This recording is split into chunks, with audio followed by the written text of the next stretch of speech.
नमस्कार दोस्तों, स्वागत है आपका कॉन्सेप्ट ऑफ केमिस्ट्री चैनल में। हम लोग फिजिकल केमिस्ट्री पढ़ रहे थे, उसमें हम लोग पिछले लेक्चर में देख लिए थे किन किन चीज़ों के बारे में।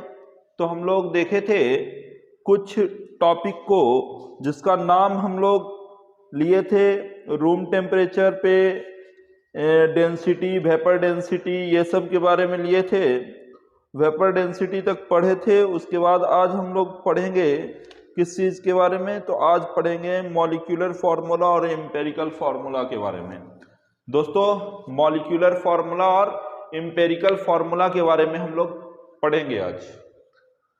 देख ले जरा वीडियो कैसा है। ठीक, तो हम लोग आज पढ़ने वाले हैं किसके बारे में दोस्तों?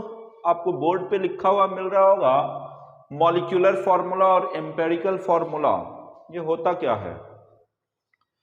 मॉलिक्यूलर फार्मूला आप पढ़े होंगे, छोटा सा टॉपिक है मॉलिक्यूलर फार्मूला का कि ये होता कैसा है। मॉलिक्यूलर फार्मूला वेट से रिलेटेड है। किससे? वेट से, मास से।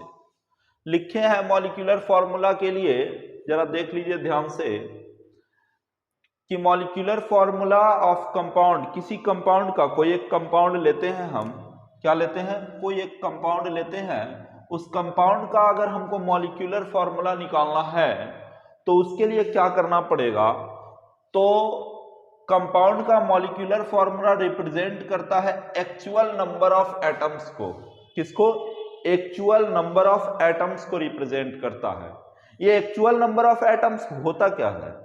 एक्चुअल नंबर ऑफ एटम्स जो है वो अलग अलग डिफरेंट एलिमेंट के लिए, अलग अलग एलिमेंट के लिए एक मोल कंपाउंड लेना है। कितना?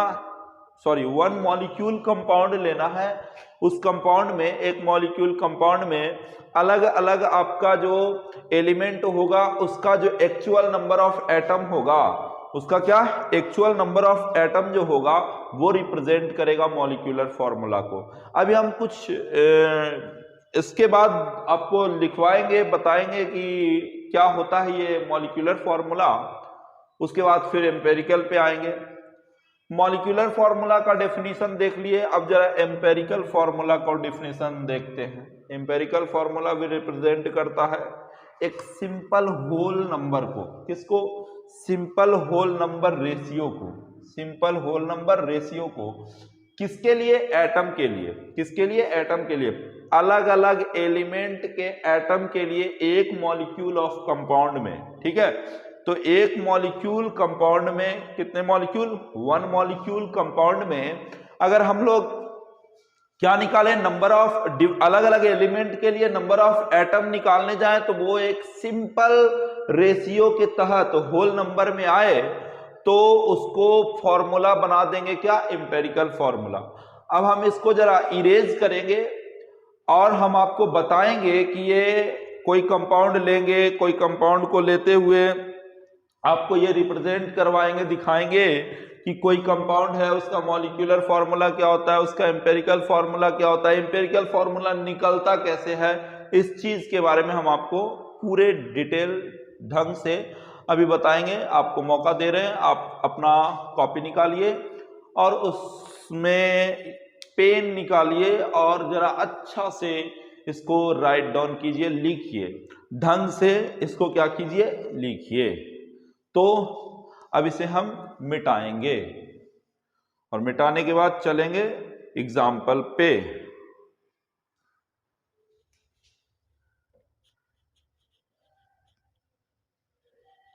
आज का टॉपिक क्या है दोस्तों? Molecular formula and empirical formula. Molecular formula, empirical formula.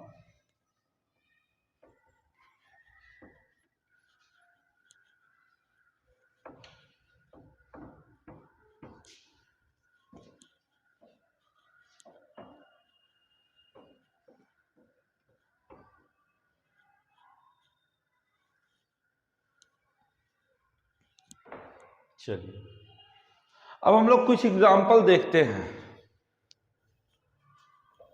ठीक है, एक कंपाउंड लेते हैं एक तरफ,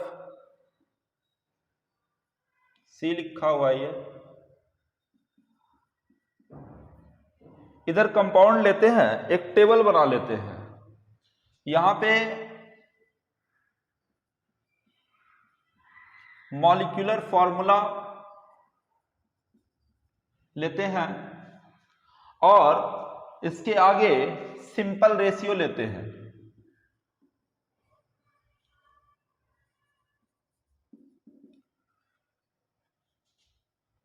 इसके बाद इधर इंपेरिकल फॉर्मूला लेते हैं।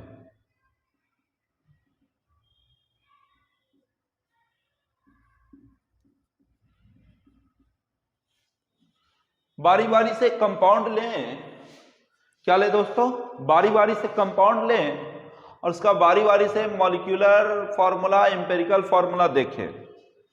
पहला कंपाउंड हम लेना चाहते हैं, नाम है सिंपल सा मीथेन। मीथेन दोस्तों, मीथेन के लिए आप फॉर्मूला याद करके रखे होंगे CH4। CH4 जो होता है वो मीथेन का फॉर्मूला होता है, इसी को मॉलिक्यूलर फॉर्मूला कहें। रेशियो देखना है किसका किसका, अलग अलग एलिमेंट के एटम का। तो इसमें कार्बन और हाइड्रोजन का रेशियो कितना है, 1:4 का। कितना का, 1:4 का। भाई साहब 1:4 का, 1/4 आ रहा है। मतलब इसके लिए रेशियो तो वही रह जाएगा, बदलेगा तो नहीं, कटेगा तो नहीं। तो हमको इंपेरिकल फॉर्मूला क्या मिलेगा, 1 कार्बन 4 हाइड्रोजन, यही मिलेगा। CH4 ही उसका भी इंपेरिकल फॉर्मूला होगा। मतलब मीथेन का मॉलिक्यूलर फॉर्मूला और इंपेरिकल फॉर्मूला सेम होता है। ठीक है, आगे बढ़ते हैं। दूसरा कंपाउंड, सेकेंड कंपाउंड हम लोग अपने मर्जी से जरा इथेन लेना चाहते हैं। इथेन, इथेन जानते ही होंगे, उसके लिए मॉलिक्यूलर फॉर्मूला आपको पढ़ाया गया होगा, C2H6। अब इसमें हम रेशियो निकालें कि कार्बन और हाइड्रोजन का सर रेशियो निकालिए, 2:6, 2:6। इसको काटेंगे दोस्तों, 1:3 में कन्वर्ट हो जाएगा। मतलब ये बराबर हो जाएगा किसके, 1:3 के। और 1:3 का मतलब हुआ 1 carbon 3 hydrogen, 1 carbon 3 hydrogen.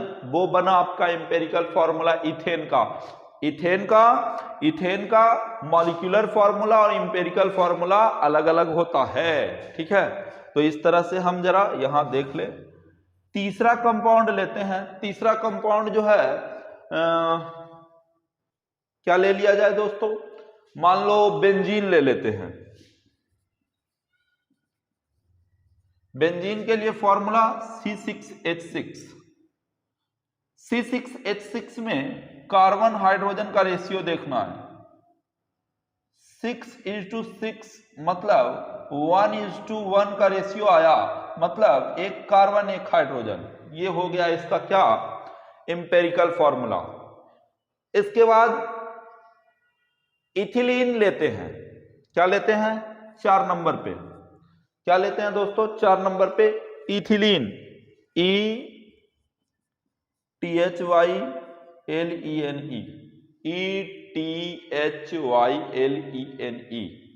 Formula अगर अच्छा से याद होगा तो C2H4 लिखा जाता है इसको, C2H4।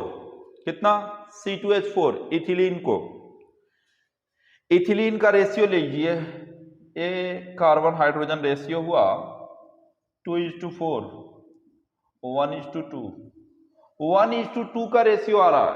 मतलब 1 कार्बन 2 हाइड्रोजन, 1 कार्बन 2 हाइड्रोजन, ये इसका एम्पेरिकल फॉर्मूला हुआ। और देखते हैं जरा पांचवा में एसिटिलीन लेते हैं, ACETYLENE। क्या, एसिटिलीन, ACETYLENE, एसिटिलीन। एसिटिलीन का फॉर्मूला पढ़े होंगे, C2H2, कार्बन हाइड्रोजन रेशियो 2:2, मतलब 1:1 में ये कटेगा। मतलब 1 कार्बन 1 हाइड्रोजन, कितना, 1 कार्बन 1 हाइड्रोजन। मॉलिक्यूलर फॉर्मूला तो अलग है बट इसका एम्पिरिकल फॉर्मूला बदल गया। तो इस तरह से आपको ये चार्ट तैयार हो गया किसका, मॉलिक्यूलर फॉर्मूला का, एम्पिरिकल फॉर्मूला का। तो मॉलिक्यूलर फॉर्मूला और एम्पिरिकल फॉर्मूला में बस बीच में एक कड़ी आता है जिस कड़ी का नाम है सिंपल रेशियो। ये रेशियो अगर आप ठीक से कर लेते हैं, आपको अगर मॉलिक्यूलर फॉर्मूला आता है, रेशियो किए, एम्पिरिकल फॉर्मूला में चले जाइए, कोई दिक्कत नहीं होगा। इसको आप लिखिए, फिर आगे और चर्चा करते हैं। चलिए, उम्मीद है लिख लिए होंगे, मिटाएंगे हम अब।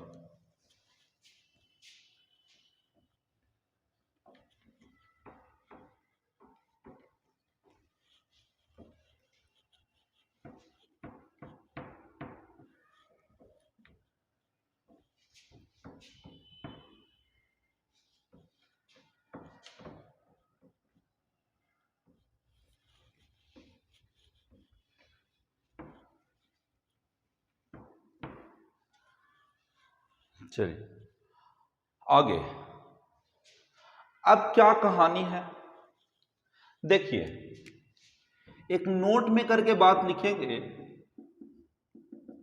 क्या बात लिखेंगे, कभी कभी देखा यह जाता है कि दो अलग अलग कंपाउंड होते हैं, दोनों अलग अलग कंपाउंड के लिए एम्पिरिकल फॉर्मूला सेम हो जाता है।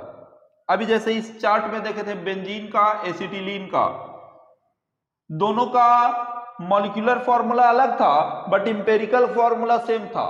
तो इसलिए पहला ये बात लिखेंगे कि two different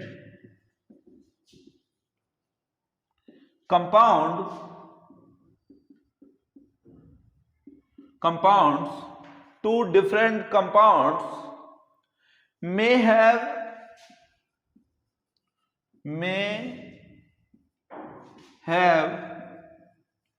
same empirical formula.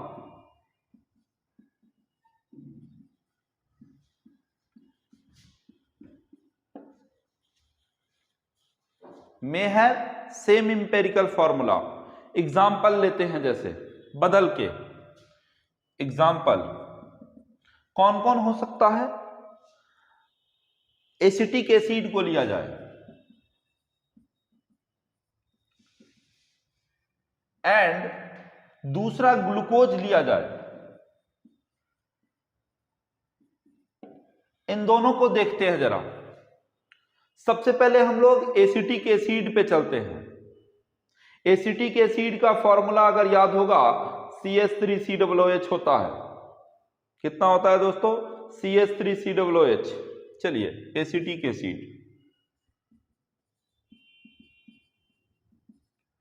Acetic acid में मॉलिक्यूलर फॉर्मूला,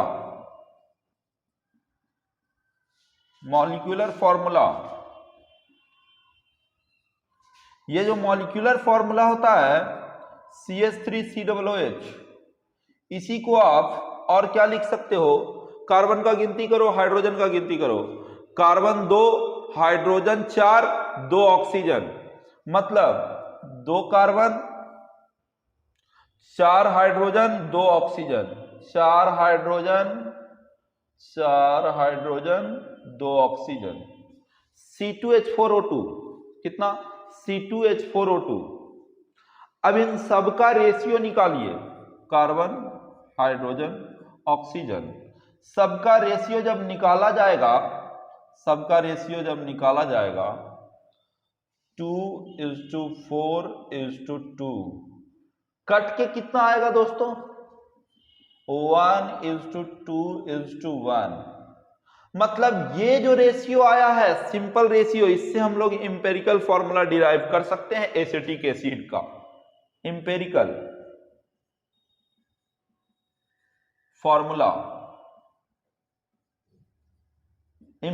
फॉर्मूला में एक कार्बन, हाइड्रोजन का संख्या 2, ऑक्सीजन का संख्या 1, या इसी को लिखा जा सकता है CH2O। ये हो गया एम्पिरिकल फॉर्मूला एसिटिक एसिड के लिए। ग्लूकोज के लिए देखते हैं, याद कीजिए जरा ग्लूकोज को, किसको, ग्लूकोज को। भैया ग्लूकोज का मॉलिक्यूलर फॉर्मूला कितना होता है? मॉलिक्यूलर फॉर्मूला,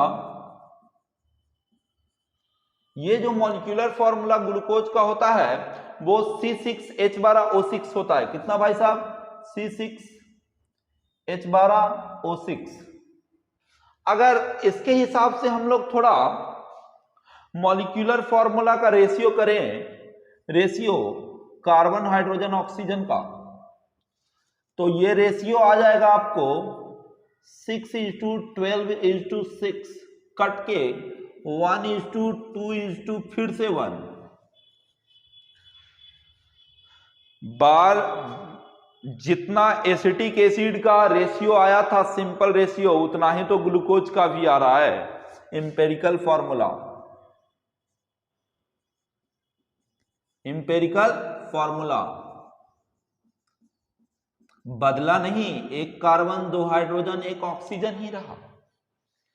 तो इस तरह से देख रहे हैं कि क्या हुआ कि आपको मिल गया कि दो अलग अलग कंपाउंड के लिए एम्पेरिकल फॉर्मूला भी सेम हो सकता है। फिर अगला जो है बात कि दो अलग अलग कंपाउंड के लिए सेम मॉलिक्यूलर फॉर्मूला होगा लेकिन एम्पेरिकल फॉर्मूला सेम नहीं होगा। ऐसा भी हो सकता है, संभावना। ठीक है, इसको नोट करेंगे आप, तब हम इसे मिटाएंगे। चलिए आगे।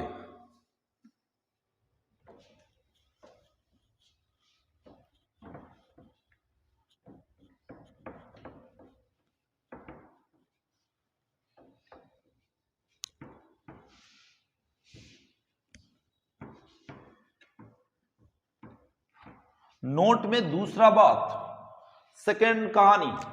सेकंड भाई साहब, दो अलग अलग compound, to different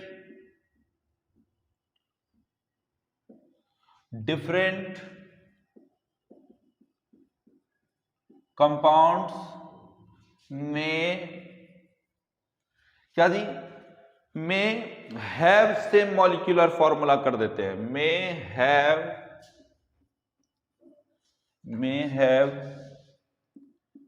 same molecular formula. अच्छा, सेम मॉलिक्यूलर फॉर्मूला हो सकता है क्या? जरूर। एग्जाम्पल लेते हैं, किसका ले? साइक्लोप्रोपेन लेते हैं और प्रोपीन लेते हैं। क्या? साइक्लोप्रोपेन और प्रोपीन।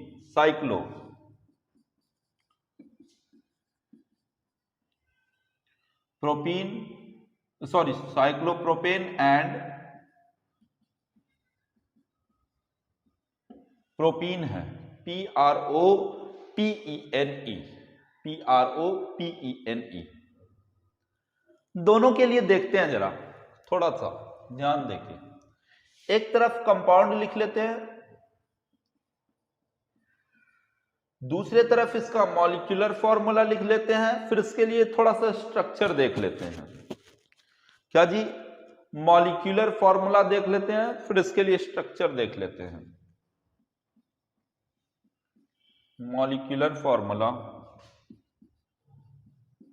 और इधर स्ट्रक्चर। अच्छा, कंपाउंड है पहला साइक्लोप्रोपेन।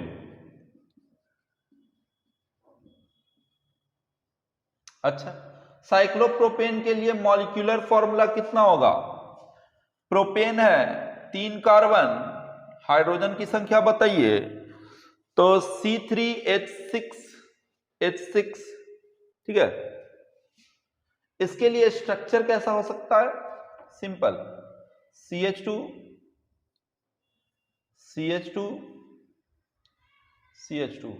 भैया यही तो है, 3 कार्बन 6 हाइड्रोजन, संतुष्टि भी है। एक कार्बन 4 बॉन्ड बना रहा है, 4 सिग्मा बॉन्ड बना रहा है, आराम से बन गया। प्रोपीन का देखते हैं जरा। प्रोपीन का भी फॉर्मूला C3H6 ही होता है, बट स्ट्रक्चर का चेंजिंग है। प्रोपीन कहने का मतलब है कि डबल बॉन्ड का कॉन्सेप्ट है। अच्छा, डबल बॉन्ड का कॉन्सेप्ट है तो पहले तो 3 कार्बन होना तय है, 3 कार्बन लगा दीजिए। डबल बॉन्ड होना तय है, किसी 2 कार्बन के बीच में एक डबल बॉन्ड लगा दीजिए। अब बाकी बचा जो कि कार्बन का आपको वैलेंसी पूरा करना है, बॉन्ड लगा दीजिए हाइड्रोजन का। तो इसमें लग सकता है 3 और हाइड्रोजन हाइड्रोजन हाइड्रोजन, 4 से संतुष्ट है बेचारा। इसके पास 3 बॉन्ड बना हुआ है ऑलरेडी, 1 बॉन्ड और बना सकते हैं। इसके पास 2 बना हुआ है, 2 और बना सकते हैं। यह स्ट्रक्चर है। तो इसमें मॉलिक्यूलर फॉर्मूला सेम है, इंपेरिकल की बात नहीं हुई, ठीक है। तो इस तरह से आप इसको जरा लिख लेंगे, फिर आगे नोट में और भी कुछ बताएंगे हम जरा। तो देखते हैं हम लोग फिर से कुछ और चीज के बारे में कि अब क्या करना है। एम्पेरिकल फॉर्मूला लिखा हुआ आपको मिल रहा है कि एम्पेरिकल फॉर्मूला जो होता है उसको निकाला जाता है, डिटरमाइन किया जाता है। कैसे? तो परसेंटेज कंपोजिशन ऑफ कंपाउंड से, मतलब कंपाउंड के परसेंटेज कंपोजिशन से हमको क्या निकल के आएगा? एम्पेरिकल फॉर्मूला निकल के आएगा। इस पे जेईई मेंस जो है बहुत अच्छे अच्छे सवाल पूछते हैं दोस्तों। तो उसके बाद एक फॉर्मूला आप याद रखेंगे, ये वाला फॉर्मूला जो है आपको बहुत काम देगा। क्या? मॉलिक्यूलर फॉर्मूला बराबर empirical formula multiplied by N. ये एन क्या है? एन जो है वो नंबर हो सकता है, इंटीग्रल वैल्यू हो सकता है। वैल्यू क्या? 1 2 3 4 5 6 7 कुछ भी, ठीक है। एन को कैसे निकालेंगे? तो कंपाउंड का मॉलिक्यूलर वेट निकाल लो और भाग दे दो वेट ऑफ किससे? तो एम्पेरिकल फॉर्मूला के वेट से। मॉलिक्यूलर वेट किसका? कंपाउंड का निकाल लो और एम्पेरिकल फॉर्मूला का जो वेट होता है वो निकाल लो, दोनों को भाग दे दो, एन निकल के चला आएगा। तो इस तरह से ये 2 चीज बात आप याद रखेंगे, 2 बात को जरा ध्यान रखेंगे। सबसे पहला ये तीसरा बात महत्वपूर्ण है, इसमें कंपाउंड के कंपोजिशन को परसेंटेज कंपोजिशन आपको दिया हुआ रहे और आपसे पूछ सकता है क्या? एम्पेरिकल फॉर्मूला पूछ सकता है। तो इस पे अब हम लोग जरा सवाल लेके आएंगे और आपको फिर से सवाल से रूबरू करवाएंगे और सवाल को आगे बनाएंगे। तो आते हैं सवाल पे। चलिए, तो आते हैं हम लोग किस पे? क्वेश्चन पे। जरा क्वेश्चन देखेंगे क्या है। अच्छा सा सवाल है कि मॉलिक्यूलर वेट किसी ऑर्गेनिक कंपाउंड का दिया हुआ है 78, कितना? 78। ऑर्गेनिक कंपाउंड का मॉलिक्यूलर वेट दिया हुआ है कितना? 78, 78। इसका परसेंटेज कंपोजिशन दिया हुआ है, कार्बन है 92.4% और हाइड्रोजन का परसेंटेज दिया है 7.6%, ठीक है। हमको मॉलिक्यूलर फॉर्मूला कंपाउंड का डिराइव करना है, मॉलिक्यूलर फॉर्मूला लाना है। एक तो मेथड है, मेथड नंबर 1 बता रहे हैं हम। एक मेथड ये है कि जो हम लोग अभी बोर्ड पे फॉर्मूला देखे हैं दोस्तों, उस फॉर्मूला पे बनाए। मतलब मॉलिक्यूलर फॉर्मूला बराबर क्या पढ़े हैं? मॉलिक्यूलर फॉर्मूला बराबर पढ़े हैं empirical formula multiplied by N. N जो होता था कोई इंटीजर वैल्यू होता था। एन निकालने के लिए क्या करते थे कि कंपाउंड जो है उसका मॉलिक्यूलर वेट दिया हुआ है तो 78 दिया हुआ है, डिवाइड कर देंगे क्या? एम्पेरिकल फॉर्मूला के वेट से। तो पहले इसमें एम्पेरिकल फॉर्मूला निकालना पड़ेगा, तो एम्पेरिकल फॉर्मूला निकालना पड़ेगा तो एम्पेरिकल फॉर्मूला निकालेंगे। तो उसके लिए करना क्या है? सबसे पहला स्टेप ये है कि आप डिटरमाइन करें empirical formula. Determination of step first, क्या? Determination of empirical formula, empirical formula. अच्छा, कैसे निकालेंगे ये? देखिएगा, सिंपल सा चीज है, यहीं पे कर लेते हैं। चलिए, एक तरफ एलिमेंट लेते हैं,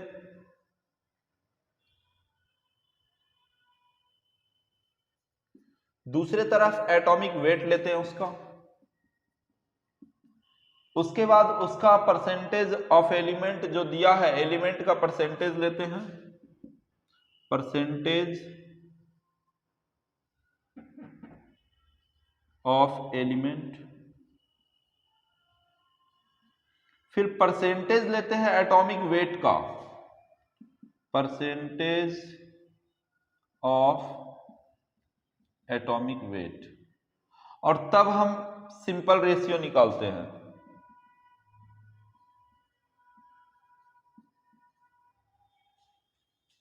चलिए बारी बारी से, वहां एलिमेंट लिया गया है कार्बन, कार्बन का एटॉमिक वेट होता है 12, परसेंटेज ऑफ एलिमेंट कार्बन का है 92.4%। परसेंटेज ऑफ एटॉमिक वेट निकालने जाएंगे तो परसेंटेज ऑफ एटॉमिक वेट में क्या करना पड़ेगा कि जितना परसेंट है कार्बन उसके एटॉमिक वेट से भाग दे देंगे। जब भाग देंगे दोस्तों तो ये 12 सते 84, 12 8 96 हो जाता है ज्यादा, तो 12 सते 84 से काट दो, 7.7 से कट जाएगा, लगभग लगभग, एग्जैक्ट नहीं। तो रेशियो कैसे निकालेंगे, रेशियो कैसे निकालेंगे तो देखिए जरा अच्छा से कि 7.7 ये आया है percentage of atomic weight, 7.7 carbon का। हाइड्रोजन के रेफरेंस में लेके, किसके, हाइड्रोजन को रेफरेंस लेके, तो हाइड्रोजन का परसेंटेज कितना दिया हुआ है 7.6।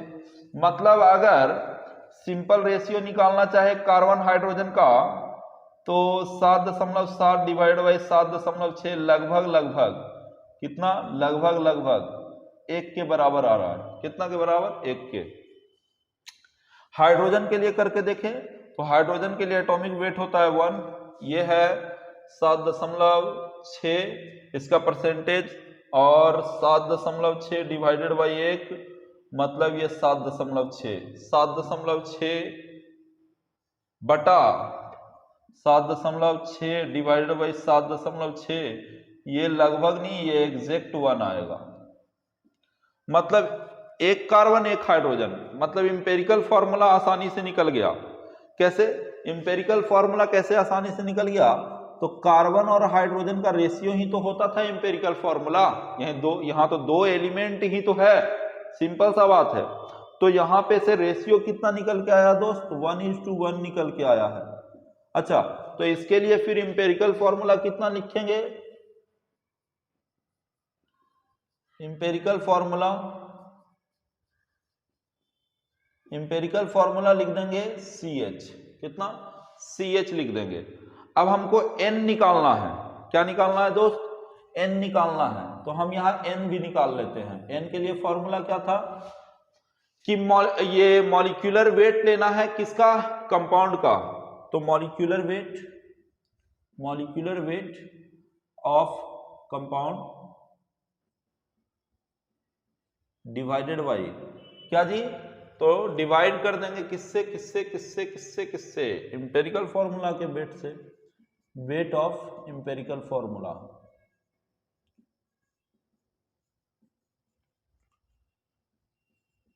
ठीक है, तो यहां से N निकल के चला आएगा, ये दिया हुआ है 78, और इंपेरिकल फॉर्मूला का वेट कितना आ जाएगा, इंपेरिकल फॉर्मूला का वेट 12 1 13, 13 6 78, 6, N बराबर कितना आया 6। इंपेरिकल फॉर्मूला का वेट कितना होगा 12 1 13, इधर कर देते हैं, वेट ऑफ इंपेरिकल फॉर्मूला बराबर 12 + 1 13, तो 13 6 78, N बराबर 6 आ गया। अब डिटरमाइन कर लीजिए मॉलिक्यूलर फॉर्मूला, तो मॉलिक्यूलर फॉर्मूला तो आसानी से निकल जाएगा। मॉलिक्यूलर फॉर्मूला बराबर होता है इंपेरिकल फॉर्मूला गुना N, ठीक है। इंपेरिकल फॉर्मूला कितना हुआ दोस्त, CH, इस पूरे को मल्टीप्लाई कर देना है N6 से, C6H6, इसका ऑर्गेनिक कंपाउंड का मॉलिक्यूलर फॉर्मूला आ गया। C6H6 जो है ये क्या आया फॉर्मूला आ गया C6H6। तो इस तरह से ये सवाल बन गया। एक मेथड और है दोस्तों, इस मेथड के अलावा बिना एम्पेरिकल फॉर्मूला के ही इसको बनाया जा सकता है, तो उसको भी देख सकते हैं हम, है ना। तो जरा आप इसको लिखिएगा अपने कॉपी में, फिर हम उसको भी बताते हैं जरा। उम्मीद है लिख लिए होंगे, मिटाएंगे। मेथड 2 भी बता देते हैं। बिना एम्पेरिकल फॉर्मूला के भी मॉलिक्यूलर फॉर्मूला निकाला जा सकता है। कैसे, जो देखेंगे।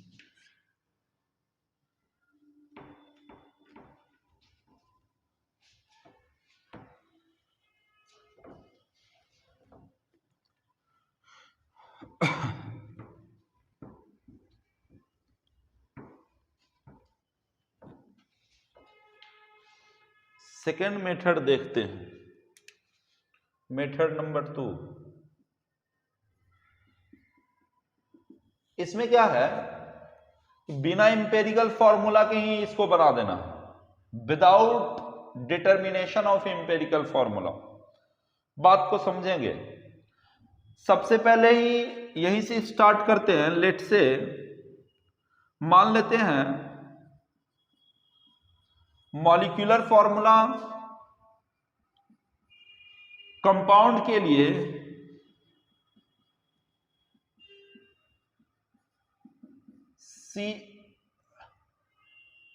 CXHY, यही मान लेते हैं CXHY। X और Y क्या है भाई साहब, वो तो हमको भी पता है, आपको भी पता है।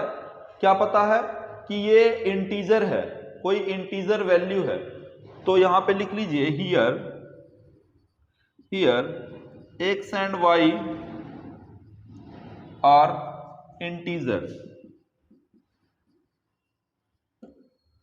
क्या है, इंटीजर है।